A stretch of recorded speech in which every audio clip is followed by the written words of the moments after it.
నల్గొండ అభివృద్ధి లక్ష్యంగా పనిచేస్తానని రాష్ట్ర మంత్రి కోమటిరెడ్డి వెంకటరెడ్డి అన్నారు. పేదవాడికి అండగా ఉంటానని చెప్పారు. నల్గొండ పట్టణంలోని బీట్ మార్కెట్ వద్ద 3 కోట్ల రూపాయల వ్యయంతో నిర్మించనున్న 33/11 kV సబ్స్టేషన్ పనులకు రాష్ట్ర రోడ్లు, భవనాలు, సినిమాటోగ్రఫీ శాఖల మంత్రి కోమటిరెడ్డి వెంకటరెడ్డి శంకుస్థాపన చేశారు. ఈ సందర్భంగా ఆయన మాట్లాడుతూ ఈ సబ్స్టేషన్ వల్ల 15,000 కుటుంబాలు లో వోల్టేజీ సమస్యను అధిగమిస్తాయని చెప్పారు. 2 నెలల్లో సబ్స్టేషన్ నిర్మాణ పనులను పూర్తి చేయాలని కాంట్రాక్టర్, ఇంజనీర్లను ఆదేశించారు. నాణ్యమైన కేబుల్తో పాటు ఫెన్సింగ్ వేయాలని, 24 గంటలు సెక్యూరిటీ గార్డును ఏర్పాటు చేయాలని చెప్పారు.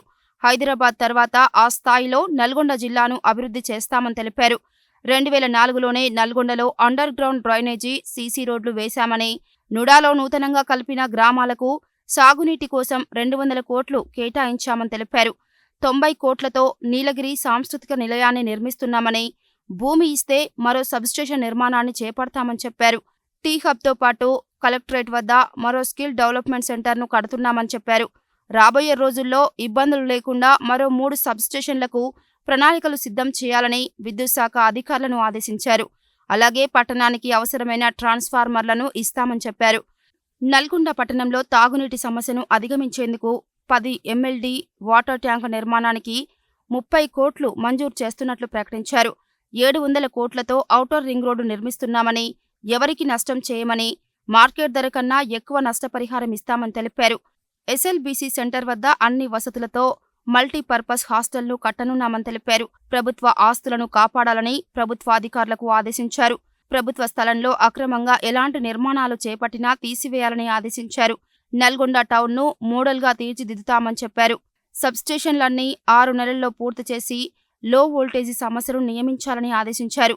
SLBC టన్నెల్ని పూర్తి చేస్తామని తెలిపారు. ఈ కార్యక్రమంలో జిల్లా collector C. Narayana Reddy, municipal chairman Boori Srinivasareddy, vice chairman Abbaguni Ramesh Goud, Transco SE Chandramohan, Nalgonda RDO Ravi తదితరులున్నారు.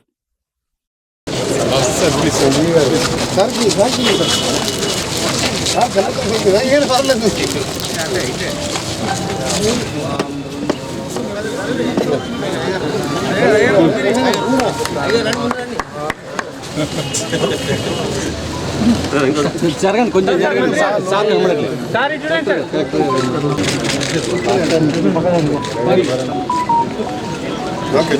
Veg non veg market పెడితే దాన్ని తీసేసి ఈరోజు దాన్ని ఇక్కడికి వెళ్ళి మార్చేయడం. ఇక్కడ ఈ ప్రాంతంలో దాదాపు 14,000 15,000 ఇళ్లకు లో వోల్టేజ్ సమస్య మొన్న ఎండాకాలంలో ప్రత్యక్షంగా చూసినాం.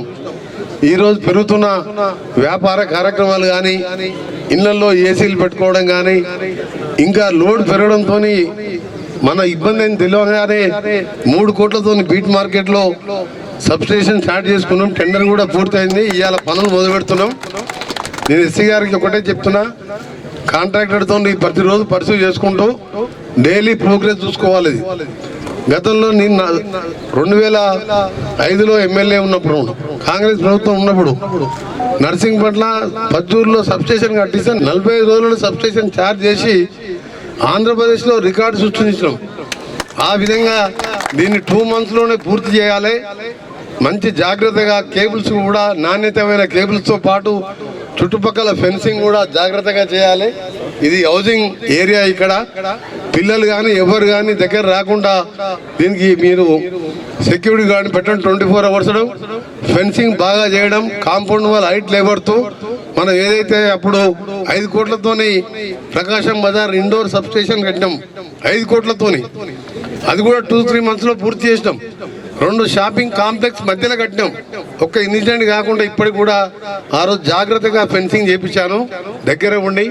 అదేవిధంగా SC గారు, DE గారు దాన్ని ఆ విధంగా 2 మాసాలు 5-10 రోజులు అటు ఇటు పూర్తి చేయాలని కూడా వారికి రిక్వెస్ట్ చేస్తూ, మన గౌరవ జిల్లా కలెక్టర్ నూతనంగా కలెక్టర్గా వచ్చిన మన పాత జాయింట్ కలెక్టర్ నారాయణ రెడ్డి గారు చాలా యాక్టివ్గా యంగ్ డైనమిక్ కలెక్టర్గా మనకెప్పుడు మన పట్టణానికి కాదు, మన నల్గొండ జిల్లా అంటే హైదరాబాద్ తర్వాత అతిపెద్ద జిల్లా పాపులేషన్లో కానీ 6 MLAలతో ఎన్నో ఇండస్ట్రీస్ ఉండడం, నేషనల్ హైవే ఉండడం, ట్రైబల్ ప్రాంతాలు దేవరకొండ, మిర్యాలగూడ లాంటి ట్రైబల్ ప్రాంతం, ఈ అన్ని ప్రాంతాల్లో ఉన్న పెద్ద జిల్లా ఇది. అలాంటి జిల్లాకు మంచి యువ కలెక్టర్ రావడం చాలా అదృష్టం. నల్గొండ టౌన్ని హైదరాబాద్ తర్వాత పోటీ పడుతూ మొన్ననే నేను సీఎం గారి దగ్గరికి ఎమ్మడి వరంగల్ రివ్యూలో పాల్గొన్నాను. అక్కడిక్కడికి ఇప్పటికి అండర్ గ్రౌండ్ డ్రైనేజే లేదు. మనం ఎప్పుడు 2004లో నేను రెండోసారి ఎమ్మెల్యే అయినప్పుడు చేపించినాం. రాజశేఖర రెడ్డి గారు ముఖ్యమంత్రిగా ఉన్నప్పుడు urban development minister Jaipal Reddy గారు 250 కోట్లు 20 సంవత్సరాల కింద అంటే దాన్ని అండర్ గ్రౌండ్ డ్రైనేజ్ ప్రతి గల్లీలో సిమెంట్ రోడ్లు వేసుకున్నాం. కానీ కాకపోతే ఈరోజు మళ్ళా టౌన్లో నూడా అని పెట్టి కొన్ని గ్రామాలు కలిపినాం కాబట్టి మర్రిగూడెం, చెర్లపల్లి, కేశవాపల్లి, మామిళ్ళగూడెం చాలా ఊర్లు కలిపినాయి. దానికి అదనంగా డ్రింకింగ్ వాటర్ కోసం 200 కోట్లు 92 కోట్లతో నీలగిరి నిలయం అని చెప్పి ఒక శిల్పకళా వేదికలాగా ఏ ఫంక్షన్స్ అయినా కల్చరల్ ప్రోగ్రామ్స్ అయినా ఏ మహనీయులు అంబేద్కర్ లాంటి జయంతి కార్యక్రమాలైనా అక్కడ చేసుకునే విధంగా సెంటర్లో క్లాక్ టవర్ సెంటర్లో దాన్ని కూడా పని స్టార్ట్ అయింది. ఏది ఉన్నా సరే ఇంకా కరెంటు సమస్య మన ఎండాకాలం ఇప్పుడే ఎస్సీ గారు చెప్పిన అనివార్య కారణాలతోని లోడ్ ఎక్కువ కావడం, దాంతోనే ఈరోజు గిరికాబాయిగూడెం దగ్గర మర్రిగూడెం మధ్యలో కూడా ఒక సబ్స్టేషన్ కూడా వారం రోజుల్లోనే కలెక్టర్ గారికి రిక్వెస్ట్ చేస్తున్నాం. వెంటనే ల్యాండ్ ఆర్డర్ ఇస్తే కూడా అది కూడా ఈ వారంలోనే స్టార్ట్ చేస్తాం. ఇంకా అదనంగా 3 సబ్స్టేషన్ ప్రపోజల్ పెట్టుకున్నా నల్గొండ టౌన్కి. ఎందుకంటే ఇప్పుడే చెప్పి హైదరాబాద్ దగ్గరగా ఉండే టౌన్ టీఎఫ్తో పాటు ఇంకో skill development centre collector office దగ్గర కడుతున్నాం. యువకులకు ట్రైనింగ్ ఇచ్చడానికి కొత్త ఇండస్ట్రీలు వచ్చిన మహాత్మా గాంధీ యూనివర్సిటీలో కొత్త కోర్సెస్ తీసుకొచ్చి ఇంజనీరింగ్ కాలేజీలో కూడా కొత్త కోర్సెస్ తీసుకొస్తున్నాం. వచ్చే నెక్స్ట్ ఇయర్కి వెళ్ళి రాబోయే ఇండస్ట్రీస్ కానీ ఎక్కడ ఇబ్బంది లేకుండా ఇంకా 3 సబ్స్టేషన్స్తో పాటు ట్రాన్స్ఫార్మర్స్ 315 kV అంటే ఎక్కడ లేవయి. దానికోసం మనగా ఆర్డర్ ఇచ్చినాం. ఇప్పుడే కలెక్టర్ గారికి చెప్పడం జరిగింది. నిన్ననే మన honourable deputy CM power minister గారు మీకు జిల్లా మొత్తానికి నల్గొండ ఒక కాన్స్టెన్సీ కాదు జిల్లా మొత్తానికి ఎంత బడ్జెట్ కావాలి, ఎన్ని ట్రాన్స్ఫార్మర్ కావాలి, ఏం సబ్స్టేషన్ కావాలో ఈరోజు ఈవినింగ్ వరకు పంపమని చెప్పాను.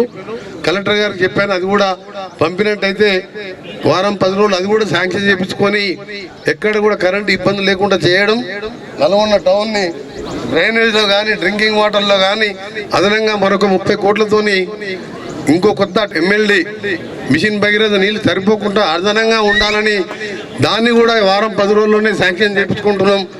ఆ విధంగా రాజకీయాలు ఎన్ని అయిపోయినాయి, ఇప్పుడు ఎలక్షన్స్ అయిపోయినాయి కాబట్టి ఎక్కువ రాజకీయాల గురించి మాట్లాడకుండా నల్గొండ టౌన్ని హైదరాబాద్ తర్వాత ఏ టౌన్ బాగుందంటే తెలంగాణలో నల్గొండ టౌన్ పోయి చూసి రావాలనే విధంగా చేస్తానని చేసినంటే ఒక మెయిన్ రోడ్ ఒకటే కాదు ప్రతి గల్లీలో రోడ్ వేయడం, 700 కోట్లతో ఔటర్ రింగ్ రోడ్ ఎవరికి ఇబ్బంది కాకుండా చేస్తాం. 1-2 ప్లాట్లు పోయినా అక్కడున్న మార్కెట్ రేట్తో సమానంగా ఇంకా అవసరం ఉంటారు 10 రూపాయలు ఎక్కువనే ఇస్తాం కానీ నష్టం చేయం. గతంలో మాదిరిగా వెంకటేశ్వర కాలనీ మొత్తం కూలగొట్టి తాత ముత్తాతల ఆస్తులు వస్తున్న అన్ని రాత్రి పోలీసులను కూలబెట్టి ఒక 5 పైసలు కంపెన్సేషన్ ఇవ్వలే. రేపు మేము ఏమయ్యే కంపెన్సేషన్ వచ్చే 15 రోజులలో మార్కెట్లో ఎంత ఉందో అంతకంటే 100 రూపాయలు ఎక్కువ వస్తుంది తప్ప మీకు నష్టం చేయం. కానీ రోడ్ వేసినప్పుడైనా ప్రాజెక్ట్ కట్టినప్పుడు 1-2% మందికి నష్టం జరుగుతుంది. మిగిలిన వారికి యాక్సిడెంట్ పోకుండా ఇప్పుడు నల్గొండకి వెళ్ళి నార్కెట్పల్లికి వెళ్ళి సాగర్ పోవాలంటే టౌన్ మధ్యలోకి వెళ్ళి లారీలు పోవాలి, ప్రైవేట్ వెహికల్స్ పోవాలన్నా ఎంతో మంది. మననే రిటైర్డ్ ఎంఆర్ఓ శంకర్ రెడ్డి గారు ఎన్టీఆర్ విగ్రహం దగ్గర ఉదయం పుట్టనే కరువు దగ్గర చనిపోయాడు. అదే స్పాట్లో 3 చనిపోయారు. నేను మినిస్టర్ అయినాక ఎంపీగా నాకున్న సంబంధాలు కానీ నాకున్న పరిచయాలతోని దాన్ని శాంక్షన్ చేసి ఆగస్టు మంతానికి పనులు కూడా ప్రారంభిస్తున్నాం. ఈ టౌన్ని ఎక్స్పాండ్ చేయడం కాకుండా టౌన్ అవతల కూడా దానికి రేడియల్ రోడ్ చేపించి ఇందిరమ్మ ఇల్లు కట్టించి టౌన్లో ఉన్న పేదవాళ్ళు 10 ఏళ్ళకెళ్ళి ఒక్క ఇల్లు కట్టలేదు. దానికి హౌసింగ్ స్కీమ్ ఉన్నది. ఇప్పుడే కలెక్టర్ గారు నేను మాట్లాడుకున్నాం. హాస్టల్ మల్టీపర్పస్ హాస్టల్ కాంప్లెక్స్ అన్ని హాస్టల్లో ఎస్ఎల్పిసి దగ్గర ప్రపోజల్ పంపించి ఒక 1 మంత్లోనే హాస్టల్స్ అన్ని కూడా కట్టడం, అన్ని వసతులతో ఉన్న హాస్టల్ కట్టడం. అందుకని మీరందరూ కూడా అభివృద్ధి సహకరించాలి. ప్రతి చిన్నదానికి రాజకీయం చేస్తుంటే మనం ఏం చేయలేం. ఇంతమంది కోట్ల రూపాయల ఆస్తి కూలగొట్టినప్పుడు ఒక్క మాట నీ మాట్లాడినా కంపెన్సేషన్ ఇవ్వకుండా ఏమైనా ధర్నాలు చేసినా చేయలే. అక్కడ గవర్నమెంట్ హాస్పిటల్లో 100 కోట్ల ప్రభుత్వ భూమిలో పార్టీ ఆఫీసు మున్సిపల్ పర్మిషన్ లేకుండా కట్టించుకుంటే అసలు రూల్స్ ప్రకారం మా మున్సిపల్ కమిషనర్ గారు ఎప్పుడో కూలగొట్టాలి. నేను చెప్తే ఆయన కూలగొడుతుండే. కమిషనర్ గారు ఉన్నారు ఎక్కడ? ఆఫీస్ పర్మిషన్ ఉన్నదా? అదే పేదవాడు ఇల్లు కట్టుకుంటే పర్మిషన్ లేకుండా కూలగొడుతావా ఉంచుతావా? మరి ఇది ఎందుకు కూలగొడుతున్నావు? నోటీస్ ఎన్ని రోజులు ఇచ్చి ఎన్ని నోటీసు? 10 నోటీసులు పద్ధతి. అది 100 కోట్ల ఆస్తి పర్మిషన్ తీసుకొని అవసరం ఉన్నంత కట్టుకోవాలి. ఆఫీస్ బిల్డింగ్ భువనగిరిలో నేను ఎంపీగా ఉన్నప్పుడు సెంట్రల్ సిటీలో జూనియర్ కాలేజ్ గ్రౌండ్లో కడతా అంటే కలెక్టర్కి చెప్పి ఔటర్ రింగ్ రోడ్గా కట్టించిన. ఇమీడియట్గా యాక్షన్ తీసుకోండి కలెక్టర్ గారు. As per rules we have to go.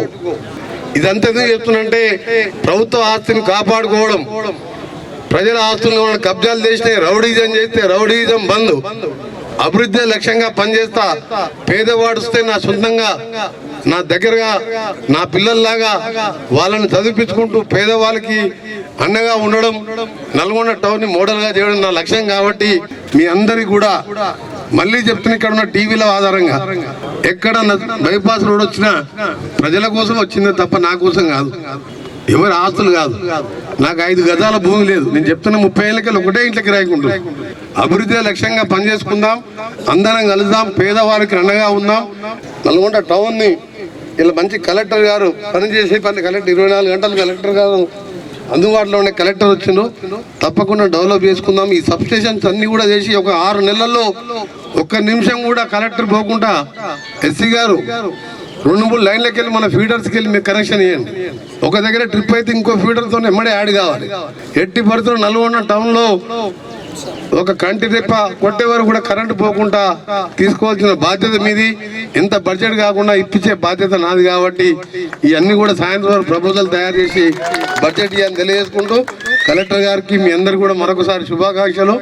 ఈ యొక్క సబ్స్టేషన్ వెంటనే పూర్తి చేసుకొని ఇక్కడ ఉన్న ప్రజలకు ఎట్టి పరిస్థితుల్లో కూడా లో వోల్టేజ్ అనే సమస్య రావద్దు, ట్రిప్ కావడం అనే సమస్య రాకుండా ఉండే విధంగా ఈ 33/11 kV సబ్స్టేషన్ తొందరగా పూర్తి చేయడమని ఆదేశాలు ఇవ్వడం జరిగింది. తప్పకుండా ఎలక్ట్రిసిటీ డిపార్ట్మెంట్ కూడా ప్రభుత్వం చాలా కీన్గా ఈ యొక్క డిపార్ట్మెంట్ మానిటర్ చేసుకుంటూ ప్రజలకు అందరికీ కూడా నాణ్యమైన విద్యుత్ ఇచ్చే విధంగా చర్యలు తీసుకుంటా ఉంది. సో అందుకు అనుగుణంగా కూడా డిపార్ట్మెంట్ పనిచేస్తూ ముందుకు వెళ్ళాల్సిందిగా కోరుతా ఉన్నాను. అదేవిధంగా సార్ మీరు చెప్పినట్టుగా మిగతాయి కూడా ఈరోజు సాయంత్రం మేము ఎస్టిమేషన్ వేసి పంపే విధంగా చర్యలు తీసుకుంటాం. సో రానున్న రోజుల్లో ఇంకా మెరుగైన విద్యుత్ అందించే విధంగా డిపార్ట్మెంటు, జిల్లా యంత్రాంగం, మంత్రి గారి యొక్క సహకారంతో ముందుకు వెళ్తామని కోరుకుంటూ అవకాశం ఇచ్చిన మీ అందరికీ ప్రత్యేకంగా ధన్యవాదాలు ముగిస్తున్నాను. థ్యాంక్ యూ అన్న.